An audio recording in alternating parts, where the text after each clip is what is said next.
This is the first time I'm hearing the North advocating for Seaport in the southeast, the south-south. The first time in history. I see a Northerner, especially those Northerners that are influential. They are calling for Tinubu'S government to decentralize Lagos port and make sure that other ports start working. You see, Tinubu has become a blessing in disguise. Let me reiterate, I do not support President Bola Ahmed Tinubu, but he has become a blessing in disguise. If not for what he is doing, the urbanization of appointments and the setting up of Lagos State Southwest is being set up for further development. Other governors will not take cue from what is happening. I'm telling you, governors in the southeast are waking up. Yes, investors from the southeast are waking up. I said that take your business, take your investment to the southeast, because Lagos might not be able to contain an average Igbo man, an Igbo investor that has hot temper, that believes that Nigeria is not one. Lagos may not be able to contain you anymore. Leave it for the indigenous people and the ones that are outsiders. Leave it for them to start dragging who is who. If you cannot cope with the laws that Lagos will bring very soon, depriving you of trying to claim ownership of any property, if you cannot cope with it, take your investment down the southeast. Tinubu's government is a blessing in disguise. Some of our people are now getting sense. Look at Landmark has relocated, or Landmark is going to Enugu. Landmark, that they destroyed Landmark for Lagos Calabar, I don't know, the highway Lagos Calabar, that they spent, they are supposed to spend 15 trillion. There was a road, they readjusted the road, and the readjustment affected Landmark. Many people are saying that because he's Igbo, this, Igbo, that. I believe everybody is right to their opinion. But the most important thing now is that Igbos, take your investment. Get skills, your skills that God has blessed you with. You see, digitize it. Digitize it. There are some skills you have. You don't need to have a physical office. You don't need to have a physical building. For instance, if you can repair whatever, if you can fix things, data, if you are into tech and you can do so many things with tech, you don't need to be physically put in one place. Now, everybody needs to play their part. We that are in the middle will play our part, sensitizing the people. The need why you need to think home first. Everybody is thinking home. The Southwesterners, the Southwest governors are thinking home. I don't know about the North though, but I envy this Niger State governor. He's saying that Hausa should be used in schools for instruction, to instruct students, because English should be a secondary language. I love what this Niger State governor is doing. He's setting a pace for every other governor that cares for the development of their people in the northern part of Nigeria. We have seen Tinubu's selfish government, and everybody is copying from the selfish government, in quotes, because that's what they call it, urbanization. You appoint people of your tribe. Selfish. Yourself, my tribe, my tribe. That's what they call it. Then everybody is now bottling up. Everybody is now putting their acts together. OT, Governor Mba, they are competing. Governor Mba is trying to make sure Enugu State is viable for investors to come in and invest, utilizing the resources. Now, the tax bill is being implemented without it being passed or signed by the president. The tax bill is being implemented. Everybody is preparing their homes. That is a blessing in disguise of Tinubu's administration. I don't know about every other governor, the governor of Ebonyi State. I don't know about Soludo. I think he's a clown, a professional clown, clownish prof. That is Soludo. Look at the insecurities happening in Anambra. Look at the revelations. Look at how people are afraid. Thank God when I traveled, I didn't stop at Anambra. I moved on. We moved on straight. In fact, when I traveled, our bus broke down at Ore. The bus broke down at Ore. We got to Ore around 11:30. We left Ore around some minutes after 7. So we could not make it past Onitsha. We got to Onitsha. We got to Delta. We got to Onitsha. At a point in time, we could not move on because they were afraid. We were afraid of insecurity. It is only in Anambra that we are afraid of insecurity. We could not move in the night because things could happen. There are tales of kidnappings and whatever. A banker was killed of recent in Anambra State. And you see Governor Soludo moving up and down like a log of wood, saying something without actually saying anything. I don't know about him. I don't know about Uzodimma. Uzodimma has a political crisis and has an ethnic issue on him. The Igbos have rejected him and has forever rejected him for his role, the role that he's playing. He has played in whatever IPOB constitutes, independent people of Biafra. You are fighting against what your people hold dear, what your people hold high. It's in high esteem, they hold the issue of Biafra. Whatever we are speaking of today, restructuring, is all leading to a separate state. Whatever we are speaking today is all leading to a separate state. I will forever support Tinubu if Tinubu continue in this his restructuring, whatever coloration it takes.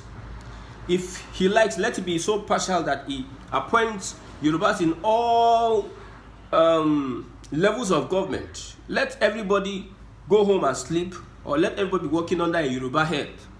I know one thing about, if I make somebody an EFC chairman, he's going to bring his brothers, his church members, job opportunities, his connections. So the heads, Yoruba heads, almost all the agencies, Yoruba heads. Look at DSS. The woman is having a Yoruba name, but is from North Kogi. The man is a Yoruba.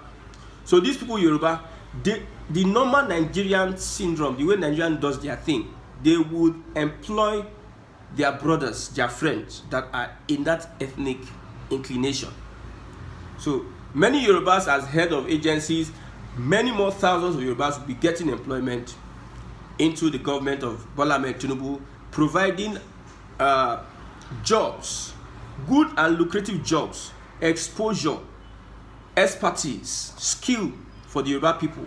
These 8 years, the Yoruba people should take advantage of the opportunity that Tinubu has presented them. I don't care if an Igbo man is not put in anywhere. I've said it. Until the Igbo people come together and realize that they need to unite. Until these governors, everybody come together and unite, from the House of Rep, the senators, and whoever that cares to listen to me or is in position representing the Igbos. If we don't unite and demand for our rights, especially when it comes to do with restructuring, and we do it in a way that pleases God and government.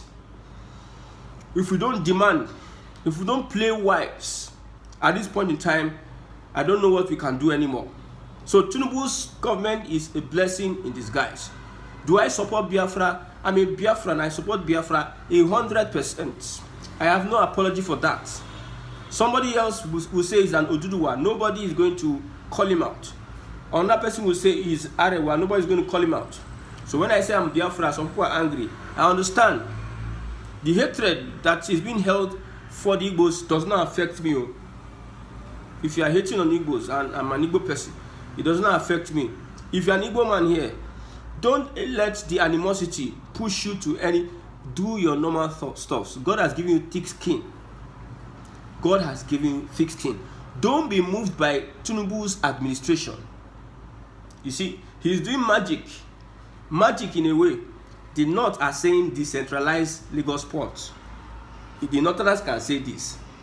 And let the one on and Calabar and the one in Port Harcourt, let them start working. The North will one day say this because they know themselves that they don't have any sea or river, not to talk of ports. Somebody told me that there's what we call inland ports. Yes, but there should be a main port that will have to supply an inland port. Of course. We know that there are politics that are being played by the federal government structuring the Lagos ports, and this structure might not be found in other ports, thereby making it less attractive for importers. We understand the politics. Don't come and gaslight me here. We understand the politics that is being played. For instance, now I have 2 shops and I sell electronics. And in one of the shops, I put the latest technology, the latest products, update products. And the other one, I just put ordinary products there. They are all selling electronics. One is attractive. One will bring in much more customer. One is in an area populated, and the federal government will focus in Lagos. Lagos is populated. So many establishments are there. Federal government, CBN, whatever. Lekki Deep Seaport, the Americans, the Chinese, whoever, they are all there in Lagos. You see, the Southwest politicians were so wise. They saw this in the future. They made their region this peaceful, and they attracted all these guys. We have the Lebanese, we have the Chinese, we have those that have industries here and there, up and down, and culminating into a seaport that will be supplying these industries raw materials imported.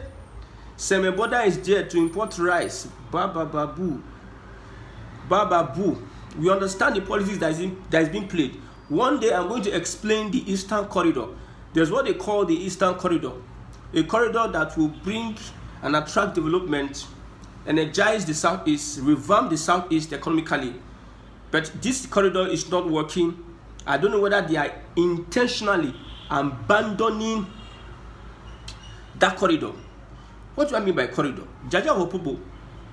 The sea was a place that you could get goods. You could have to exchange, international exchange. He was rich because he was a king and he was at that Opobo. He was rich. He dealt with merchants and everything because he was positioned in a way. So that sea was a corridor for him. It was an advantage for him. Yes. The expressway they are building from Lagos, I think, to Calabar, how do they call that road? Lagos to Calabar is a corridor. Train from Kaduna to Niger is a corridor. But this Eastern Corridor, whereby we can, when you have easy movage, when goods can move from a particular point A to a particular point B in a space of time, it is a corridor. Where you can move your resources from one place to another in due time is a corridor. You see, development economics is all about demand and supply. The basis of everything. Demand, supply. If there's a demand, there should be a supply. Whether you are looking at equilibrium, average cost, whatever you are looking at, demand and supply. So if the Southeast have gas, there's a supply somewhere, there's a demand somewhere, the Southeast has that supply. Is there any infrastructure that will benefit the Southeast from its gas resources? Gas that are full everywhere. It's being ranked in the world. The small time Buhari told us that we're a dot in a circle, because that's their mentality. Someone that don't know where he is currently. You're a dot in you 5 plots of land. No, we know the history of all these 5 plots of land of a thing. But I thank the president, Bola Ahmed Tinubu, for what he's doing. Whether it's partial, whether it's urbanization, whatever he's doing it to wake up some people's mental score. This landmark man now, if this has not happened to him, I don't think he will find any place to set up his stuff in the Southeast. But I hope he's making a statement by moving from Lagos to the Southeast. I hope that governors know that this time we need to sacrifice. You and I, if you're an Igbo man, you and I need to sacrifice for our children. Whatever we must do to make the Southeast viable. I know I'm saying viable. The struggle for Biafra is on course. You see, I've said it, I'll repeat it again. There's no one road to the farm. There are many roads that lead to the farm. So don't just be idle and myopic about one movement that you think that it is only through this movement you're going to get Biafra. No, there are so many things you can do to get Biafra. First, understand yourself, build capacity within yourself, build your skill, then you can be capable to launch yourself out. So that when you are launching yourself, you will not have a situation whereby somebody is arrested within weeks or days within his arrest. He could not get his team that wanted to, I'm talking about the autopilot. Samanekwas was arrested. Just within days of his arrest, they started fighting up and down. No unity, nobody, no capacity. No capacity to unite themselves and understand that the task ahead needs unity. You cannot break into faction and start pursuing for Biafra. The other faction that you broke away from, don't you know that they have the capacity to bring you down? The enemy within is much more. You are going to fight much more battle if you have an enemy within. And enemy within is likely to crush you. They have the knowledge, know-how, they understand you, they know what they can do. If it's enemy without, that would have been another story. But enemy within, Nnamdi Kanu had his IPOB people. Before, I think one Uche Mefo fell out with Nnamdi Kanu, and at the end of the day, split. Somebody was saying, Nnamdi Kanu was saying one thing, the other person was saying the other thing. Nnamdi Kanu was seized in Kenya. The whole IPOB DOS could not tell us, give us updates that we have not seen Nnamdi Kanu. They don't know where their Oga was, part-time. Somebody that will be running a nation, a big, you don't know what Biafra is. I don't think people understand who the Igbo man is. If you are not an Igbo man, you will not understand the Igbo man. Yes, you will not understand. The same way, if you are not a Yoruba man, you will not understand the Yoruba man. If you are not a Fulani, you will not understand the Fulani. If you are not an Hausa person, you will not really understand what it takes to be an Hausa person. Yes. You don't understand what it takes to be an Igbo man. So, if we don't build this capacity and build oneness, build our history, our culture, let it be fortified. Fortify our culture and heritage. Fortify it. Then with that fortress that we have built over time, my brother, no power has what it takes to stop us. Although if not that the unity of the North is being questioned now. Usually if the North had the oil that the South and the Southeast had or has or have, if it is not that have that oil, my brother, you cannot stop them from breaking out of Nigeria because they have built capacity over the years. You cannot stop them. Go and stop them. They have built capacity. They have permeated every sector of the society. It will be easier for them. You can't stop the North from breaking out of Nigeria. They will just gather and say, Araba, Araba, Araba, Araba, everybody. They will block everybody. They send everybody home. Look at what is happening in Zamfara State today. You are building an airport close. You are building an airport in a state that is not viable, that is not economically viable.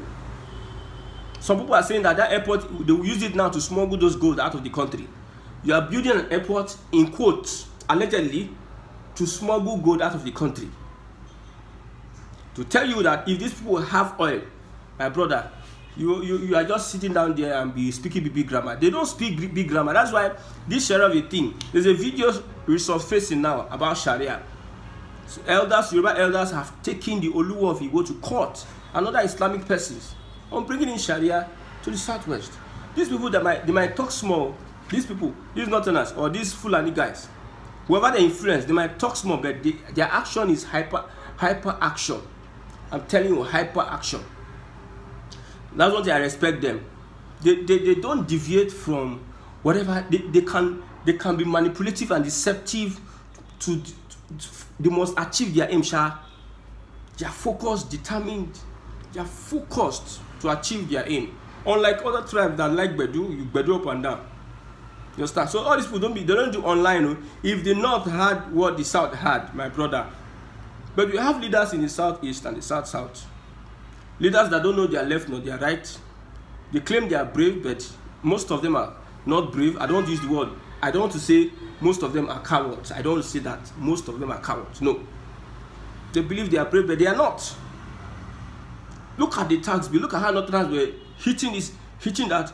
No, this. You need hear anything from the Southeast now will just come. They were waiting for their Northern Ogas their Fulani ogas to rant. When that one rant finish, they will not leave the remaining ranting for them. They will now come and be ranting their own. That is what we have in the East. That is what we have in the East. I want to say a big thank you to President Bola Ahmed Tinubu. Your governance has opened the eyes of many people. And you keep up opening. You see, this Yoruba Ronu, I like what you are doing. I like what you are doing. Keep on doing it. We need restructuring. The Yoruba conservatives, keep on doing what you are doing. Yoruba first. Because we can't be running a democracy whereby you say federal. If you get into government, Yoruba first. If nothing has get into government, nothing has first. So that we will come to the realization that we cannot stay together. We are selfish human beings that cannot stay together. People that are selfish cannot stay together. So that we understand. We come to our understanding that Nigerian unity is not negotiable, is a Fulani thing. It's a political thing. It's a political statement. Creation of South from the Southeast region and some Midwest or Middle Belt is a political creation. We'll come to the reality. We now understand ourselves that we are not meant to stay together. We are not meant to be one.